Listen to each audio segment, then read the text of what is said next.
গতকাল ছিল দ্বিতীয় দফার ভোট আর দ্বিতীয় দফার ভোট এবং পশ্চিমবঙ্গের যে 26 বিধানসভা নির্বাচনে অত্যন্ত গুরুত্বপূর্ণ একটা কেন্দ্র ভবানীপুর, যেখানে একদিকে মমতা বন্দ্যোপাধ্যায় প্রার্থী, অন্যদিকে বিজেপির শুভেন্দু অধিকারী। আর সেই ভবানীপুরই ভোটে গরম। ভোট গ্রহণ কেন্দ্রের বাইরে স্লোগান পাল্টা স্লোগান। এরপরে শুভেন্দু অধিকারী পরপর দুটো ফোন করেন। কাকে ফোন করেছেন তা বোঝা যায়নি। বাহিনী পাঠাতে ফোনের নির্দেশ দেন শুভেন্দু। আর এরপরেই পুলিশ এবং কেন্দ্রীয় বাহিনীর লাঠিচার্জ শুরু।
এখন উনি এলো, উনি জয় শ্রীরাম বলছে। এবার আমাদের এখানে কতগুলো জয় বাংলা বলেছে, আমরা তো বলতেই পারি জয় বাংলা, ভালো লাগে বলতেই পারি। ওনারা তো গায়ে কেন জ্বালা লাগলো? ভোট দিতে পারছেন তো? হ্যাঁ, অবশ্যই পারছিলাম। এই মুহূর্তে ঝামেলা হলো, কোনো ঝামেলা শান্তিপূর্ণভাবে ভোট হচ্ছে, কোনো ঝগড়া ঝাঁটি হয় না এখানে। উনি এসেই ঝগড়াটা করলেন। ভবানীপুর এবারের ভোটের সবচেয়ে হেভিওয়েট কেন্দ্র। বুধবার শেষ দফার নির্বাচনে সেই ভবানীপুরই গরম। 12:30 নাগাদ জয় হিন্দ ভবনের ভোট গ্রহণ কেন্দ্রে যান শুভেন্দু অধিকারী। এরপরেই চরম উত্তেজনা।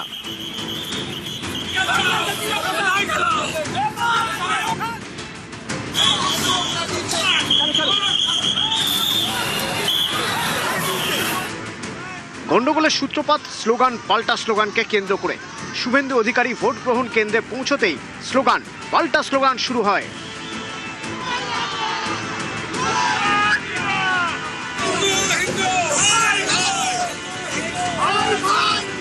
বুথ থেকে বেরিয়ে আসেন শুভেন্দু অধিকারী। পরপর দুটো ফোন করেন। সেই ফোনে তিনি আক্রান্ত বলে অভিযোগ জানান। কাকে ফোন করছেন সেটা বোঝা যায়নি। বাহিনী পাঠাতে ফোনেই নির্দেশ দেন শুভেন্দু। বুথ নাম্বার अरे बूथ नंबर 217 में तुरंत सीआरपीएफ भेजी। हाँ, जय हिंद भवन, मैं यहाँ हूँ, आप भेजिए। अपना हाथ রক্ষণ অ্যাসেম্বলি কি করছেন আপনি? 217 নম্বর বুথ, যতক্ষণ না আপনি আসছেন আমি যাচ্ছি না, আমি এখানে বসে থাকি। হুলিগেন্স অ্যাটাক মি বুথ নাম্বার 217 জয় হিন্দ ভবন, ये अटैक মি। এরপরেই শুভেন্দু অধিকারী পেটানোর নির্দেশ দেন।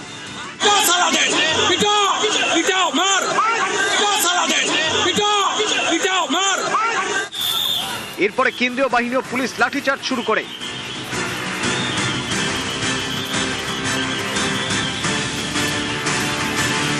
কিছুক্ষণের মধ্যেই শুভেন্দুকে দৌড়তে দেখা যায়।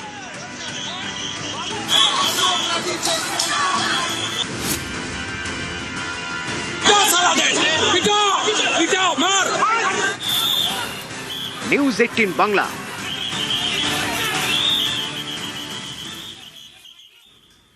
ভোটে গরম ভবানীপুরের ছবি দেখলেন। এবার ভোটের ভবানীপুরের আরো একটা ছবি দেখাই আপনাদের, যেখানে বিজেপি প্রার্থী শুভেন্দু অধিকারী কোল্ড ড্রিঙ্ক খেলেন। কার থেকে? তৃণমূলের ক্যাম্প অফিস থেকে কোল্ড ড্রিঙ্ক খেলেন, অর্থাৎ তৃণমূলের কোল্ড ড্রিঙ্ক খেলেন শুভেন্দু অধিকারী। ভবানীপুরের বিজেপি প্রার্থী তৃণমূল ক্যাম্প অফিসে দাঁড়িয়ে কোল্ড ড্রিঙ্ক খেলেন শুভেন্দু। ভবানীপুরের সৌজন্য তৃণমূল কর্মী সমর্থকদের পাল্টা সৌজন্য দেখান ভবানীপুরের বিজেপি প্রার্থী Suvendu Adhikari.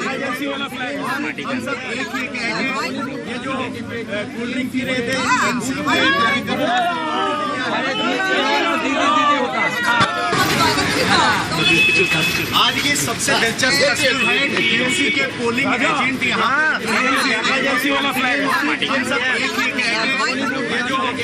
Cold drink P रहे थे।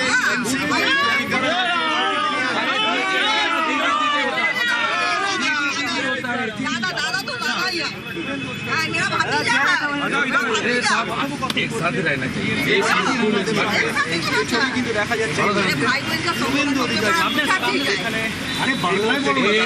माँ ना থাকলে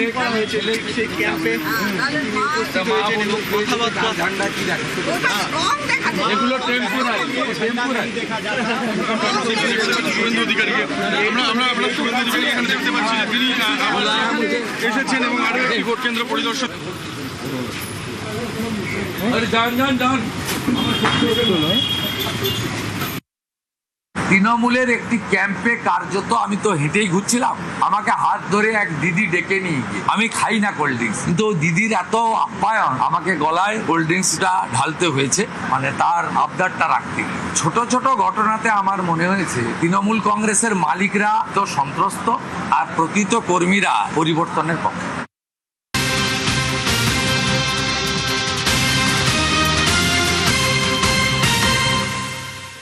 এই মুহূর্তে বেহালার খবরের দিকে নজর রাখতে হবে। বেহালায় আরএসএস কর্মীদের মারধর, ভোট মিটতেই উত্তপ্ত বেহালার পণ্যশ্রী এবং এই বাড়িতে ঢুকে আরএসএস কর্মীদের বাড়িতে চড়াও হয় 20-30 জন, এমনটাই অভিযোগ, এবং কর্মী সহ 2 ভাই সহ বেশ কয়েকজনকে মারধর। ঠিক এই অভিযোগ উঠছে, ঠিক কি হয়েছিল জানবো রৌনক।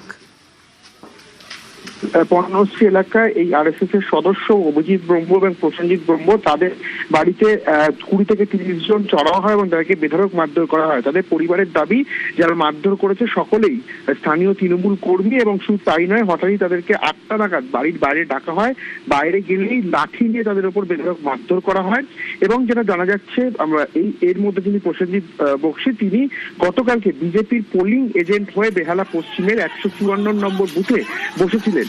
তারপর তিনি যখন বাড়িতে ফিরে এসেছিল, তারপরই তার ওপরে প্রায় 20 থেকে 30 জন চড়াও হয়, এবং তারপর যেটা অভিযোগ যে তাদেরকে হাসপাতালে ভর্তি না করে পণ্যশ্রী থানা পুলিশের তরফ থেকে আটক করা হয় এবং লকআপে নিয়ে যাওয়া হয়।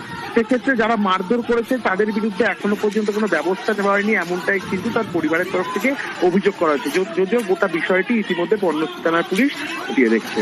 সঙ্গে থাকো রৌনক। প্রথমে আমরা ভাইরাল ভিডিওটা দেখাচ্ছি, যে সময় এই হামলা চালানো হয়, বাড়িতে ঢুকে মারধর করা হয়, আরএসএস কর্মীদের ভাই সহ বেশ কয়েকজনকে মারধর করার যে অভিযোগ উঠছে এবং তৃণমূলের বিরুদ্ধে যে অভিযোগ করা হচ্ছে, সেই মুহূর্তের যে ভাইরাল ভিডিও, ঘটনার মুহূর্তের সময় পণ্যশ্রী বেহালার যে বাড়িতে ঢুকে মারধর করার অভিযোগ আরএসএস কর্মীদের, এবং সেই ভাইরাল ভিডিও দেখাচ্ছে, ঘটনার মুহূর্তের সেই ভাইরাল ভিডিও এই মুহূর্তে নিউজ 18 বাংলায়।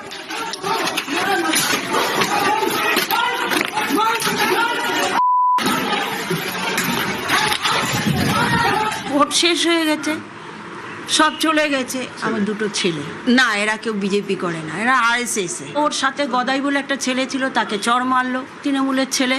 তারপর পেছন দিয়ে এসে লাঠি দিয়ে মাথা 20-25 জন হবে। আত্মরক্ষার জন্য তখন তো এইটুকু করতেই হবে, তখন ওরাও লাঠি চালিয়েছে ওর সাথে যার ছিল। রৌনক রয়েছে আমার সঙ্গে। রৌনক, যে ভাইরাল ভিডিও আমরা দেখছি, রীতিমতো উত্তেজনা পরিস্থিতি, এবং যে অভিযোগ উঠছে, আরএসএস কর্মীর মা যে অভিযোগ করলেন তৃণমূলের বিরুদ্ধে, তৃণমূল নেতৃত্বের তরফে কোনো প্রতিক্রিয়া পাওয়া গেছে এই বিষয়ে? আমরা ইতিমধ্যে চেষ্টা করছি প্রতিক্রিয়া নেওয়া, কিন্তু যেটা জানা যাচ্ছে যে উভয় পক্ষে, অর্থাৎ যখন এই প্রসেনজিৎ বক্সি এবং অভিজিৎ বক্সি দুজনকে মারধর করা হচ্ছিল, তাদের তরফ থেকেও কিন্তু পাল্টা মারধর করা হয় তৃণমূল কর্মীদের, অর্থাৎ তাদের সঙ্গে 2 থেকে 4 জন ছিল এবং তারাও কিন্তু তৃণমূল কর্মীদের ওপর চড়া হয়। কিন্তু একেবারে ভোট মিটতেই তারপরে কেন এই ধরনের অশান্তিমূলক ঘটনা ছড়ালো, সেই বিষয়টি কিন্তু খতিয়ে দেখা হচ্ছে।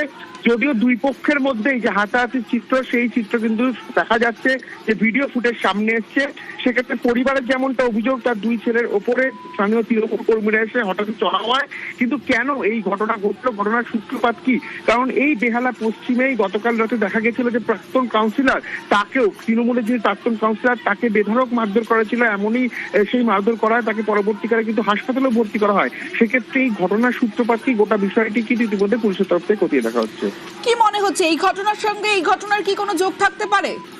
দেখো একেবারে যেটা প্রাথমিকভাবে জানা যাচ্ছে যে প্রথমে হয়তো এই যিনি বিজেপি পোলিং এজেন্ট অর্থাৎ আরএসএস এর সক্রিয় সদস্য তাদের ক্ষেত্র থেকে হয়তো তৃণমূলের এই প্রাক্তন কাউন্সিলর এবং তার দলবল যারা পার্টি অফিসে বসেছিল তাদের উপর আক্রমণ করা হয়েছিল এবং সেই ঘটনা মিথ্যেই হয়তো তাদের খোঁজে তৃণমূল কর্মী সমর্থকরা এখানে এসেছিলেন এবং যেটা অভিযোগ করছে তার পরিবারের লোকজন যে তৃণমূল কর্মী সমর্থকদের তরফ থেকেই তাকে মারধর করা ছিল। আদেও তারা মারধর করেছিলেন কিনা অর্থাৎ এই পেছনে তৃণমূল কর্মীরা যুক্ত রয়েছে কিনা সেই বিষয়টিও কিন্তু এখন কার্যত জানার চেষ্টা করা হচ্ছে, কারণ তৃণমূলের যিনি এখানকার প্রার্থী রয়েছে তার সঙ্গে আমরা যোগাযোগ করার চেষ্টা করছি। অর্থাৎ তৃণমূল কংগ্রেসের তরফ থেকে কিন্তু এখনো এই বিষয়ে কোনো রকম প্রতিক্রিয়া পাওয়া যায়নি যে আদতে এই ঘটনার সঙ্গে সরাসরি তারা যুক্ত রয়েছে কিনা। বেশ,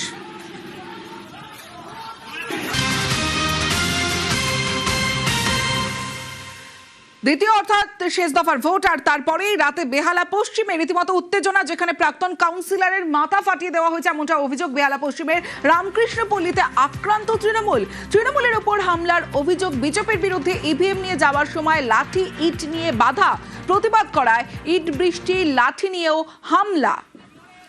আমার সঙ্গে এই মুহূর্তে বিজেপি মুখপাত্র দেবজিৎ সরকার রয়েছেন।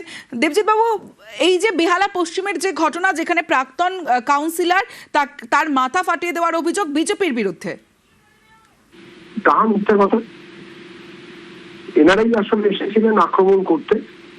আমাদের প্রসেনজিৎ ব্রহ্ম বিজেপি যিনি পোলিং এজেন্ট বুথ নাম্বার 154-তে যিনি বসেছিলেন বেহালা পশ্চিম বিধানসভায়, তাকে এবং তার বাড়িতে আক্রমণ চালানো হয়, তাকে আর তার ভাইয়ের উপরে অকথ্য অত্যাচার করা হয় এবং তারপরে এলাকার মানুষ সক্রিয়ভাবে স্বতঃস্ফূর্ত প্রতিহত করতে রাস্তায় নামেন এবং তাতে ওনারা পালিয়ে যান। কিন্তু তার আগে ওনারা এলাকার সাধারণ মানুষ যারা কিনা কখনো কোনো রাজনীতির সঙ্গে যুক্ত নয় তাদের উপরেও হাঙ্গামা করেন। এমনকি যাবার সময় আরো লোকজন নিয়েছে, অভিজিৎ রিটন আর শুভকে জোর করে তুলে নিয়ে যাওয়ার চেষ্টা করে, তুলে নিয়ে খানিকক্ষণ আটকেও রাখে।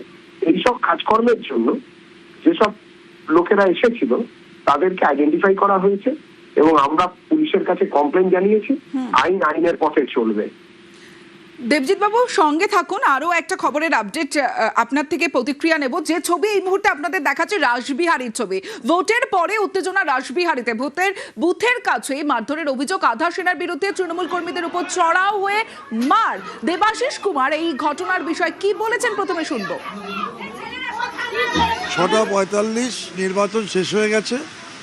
দুর্গাপুর কলোনিটির 100 মিটারের বাইরে আমাদের লোকেরা, মানে কলোনির বাসিন্দা, আমাদের লোক বললে ভুল, সাধারণ মানুষ যারা থাকে তারা দাঁড়িয়ে আছেন। সেখানে সিআরপিএফ বাসে উঠে পড়ছে। হঠাৎ দুটো ছেলে গিয়ে সিআরপিএফের বাসে গিয়ে কিছু বলল, তারা নেবে ঘরের ভেতর ঢুকে বেধারক্কা মারধর করলো এবং মহিলাদের ঘরে ঢুকে অত্যাচার করলো। সিচুয়েশনটা এমার্জেন্সিতে হসপিটালে ভর্তি, মানে এমার্জেন্সিতে নিয়ে আসা হয়েছে, ডাক্তার ট্রিটমেন্ট করছে।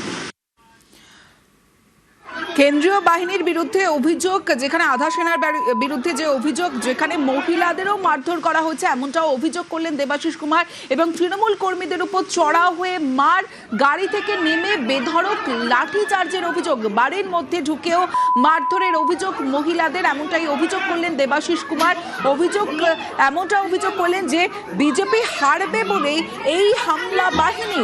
ভোটের পরেও উত্তেজনা রাসবিহারীতে, বুথের কাছেই মারধরের অভিযোগ। আধা সেনার বিরুদ্ধে তৃণমূল কর্মীদের উপর চড়াও হয়ে মার, গাড়ি থেকে নেমে বেধড়ক লাঠি চার্জের অভিযোগ। দেবাশিস কুমার তিনি বলছেন যে যেমন পাড়ার মধ্যে সাধারণ মানুষ দাঁড়িয়ে থাকেন তেমনই সাধারণ মানুষরা দাঁড়িয়েছিলেন, সেখানে আধা সেনা নেমে লাঠি চার্জ করে মারধর করা হয়। শুধু তাই নয়, বাড়িতে ঢুকে মহিলাদেরও মারধর করা হয় বলেও অভিযোগ করলেন দেবাশিস কুমার। এবং তিনি বলেন বিজেপি হারবে বলেই হামলা বাহিনীর।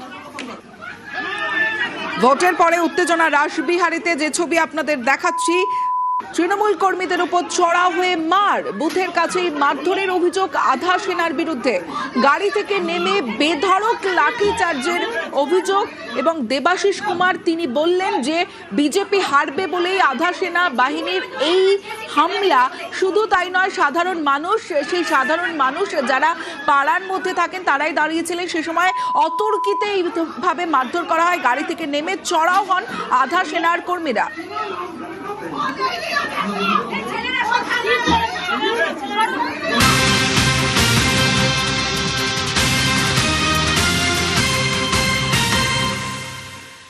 ভাঙড়ে 26-এর নির্বাচন হয়েছে শান্তিপূর্ণ, কিন্তু নির্বিঘ্নে ভোট মেটার পরের যে ছবিটা, সেই ছবিটা দেখাই, যেখানে উদ্ধার হয়েছে বোমা। ভোটের পরে ভাঙড়ে বোমা উদ্ধার, উত্তর কাশীপুরের ভাগালি 1 এলাকার ঘটনা। কোথা থেকে এই বোমা এলো, কি আপডেট জানাবে আমার সঙ্গে কল্যাণ রয়েছে। কল্যাণ, একেবারেই শুনিয়ে জানিয়ে রাখি যে ভোগালী 1 নম্বর এলাকার কথা উঠছে। সেই ভোগালী 1 নম্বর এলাকার যে চাষযোগ্য জমি মাঠ রয়েছে, সেই মাঠে 2টি ব্যাগে ভর্তি করে বোমা রাখা ছিল। স্থানীয় বাসিন্দারা সকালে যখন মাঠে যায়, তারাই সেই বোমাগুলি দেখতে পায় এবং সেই বোমা দেখার সঙ্গে সঙ্গে তারা উত্তর কাশীপুর থানায় খবর দেয়। উত্তর কাশীপুর থানার পুলিশ খবর পেয়ে এসে সেই 2টি ব্যাগ ভর্তি বোমা উদ্ধার করে এবং কে বা কারা রাতের অন্ধকারে এই এলাকায় বোমা রেখেছিল তার তদন্ত শুরু করেছে। তবে গতকাল ভোটের দিন যেভাবে পুলিশি টহলদারি চলেছে, এলাকায় যে সমস্ত রাউডি রয়েছে তাদেরকে যেভাবে হুঁশিয়ারি দিতে দেখা গেছে, ফলে কেউ নতুন করে অশান্তি করার সাহস পায়নি। তবে যেভাবে মানে স্থানীয় বাসিন্দা এবং পুলিশ সূত্রে যেটা খবর পাওয়া যাচ্ছে যে এই ভোটের কাজে বোমাগুলি ব্যবহার করার জন্য মজুত করা হয়েছিল। পুলিশি টহলদারি থাকায় এবং কড়াকড়ি পুলিশি ব্যবস্থা থাকায় কিন্তু তারা যারা দুষ্কৃতী এই বোমা রেখেছিল, তারা এই বোমাগুলি ভোটের কাজে ব্যবহার করতে পারেনি। ইতিমধ্যেই ওই বোমা উদ্ধার করে কে বা কারা ওই এলাকায় বোমা রেখেছিল তার তদন্ত চালাচ্ছে উত্তর কাশীপুর থানার পুলিশ। বেশ কল্যাণ, তোমার সঙ্গে আমি তমশ্রী ছিলাম। তৃণমূল বলছে ফিরছি আমরা, বিজেপি বলছে আমরাই